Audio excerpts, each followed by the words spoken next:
Hello, in this video I'm gonna show you how to connect your JBL 650BT Live headphones to your iPhone. To do this, you will need to go to your settings from your iPhone.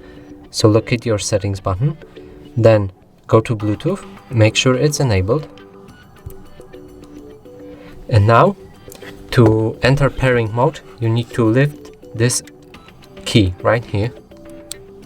So it starts blinking in white. Now it's constant white. And now on the other side of your headphones, there's this Bluetooth button right here. You press on it once, and they should start and the light should start blinking in blue. So now they should show up in other devices. You press on them,